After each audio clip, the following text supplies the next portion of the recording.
Di perbatasan hutan kuno, di mana cahaya bulan menyelinap malu-malu di antara pepohonan, seorang penjaga bergerak tanpa suara. Namanya Arka, sang rubah api. Bulunya yang oranye menyala seperti bara api, dengan ujung ekor yang berpijar terang, menerangi jalan setapak yang gelap. Matanya yang keemasan tajam mengawasi setiap sudut, setiap bayangan. Dengan tubuhnya yang lentur dan atletis, terbalut mantel kulit hitam berhias rune merah menyala. Ia adalah perwujudan kekuatan dan ketangkasan, penjaga setia dari dunia yang tersembunyi ini. Malam ini patroli rutinnya terasa berbeda.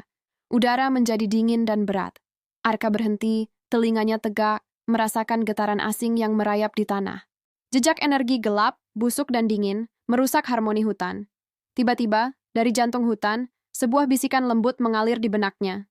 Itu adalah suara roh pohon kuno, entitas agung yang menjadi jiwa hutan itu sendiri. Sebuah kabut hijau berpendar mulai menguar dari tanah, membentuk jalur akar bercahaya yang menuntun Arka menuju sumber kegelapan. Sambil mengikuti petunjuk itu, Arka menyusuri lembah yang diselimuti bayangan pekat. Di sana, sebuah celah hitam berdenyut, memuntahkan energi korup yang membuat tanaman di sekitarnya layu dan mati. Ini adalah ancaman yang bisa menghancurkan seluruh ekosistem. Tanpa ragu, Arka mengerahkan seluruh kekuatannya. Runa merah di mantelnya bersinar lebih terang, dan api di ekornya berkobar menjadi kobaran dahsyat. Ia melompat ke udara, memutar tubuhnya, dan menciptakan perisai api raksasa yang menyilaukan. Dengan raungan yang menggema, Arka mendorong perisai itu ke arah celah kegelapan. Benturan energi menciptakan ledakan cahaya yang membutakan, menghancurkan kekuatan jahat itu.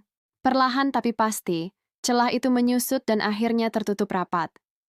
Keheningan kembali menyelimuti hutan, namun kali ini terasa damai. Energi hangat dari Arka menyebar, memulihkan kehidupan yang sempat layu. Pohon-pohon kembali bernapas, dan kunang-kunang mulai menari lagi.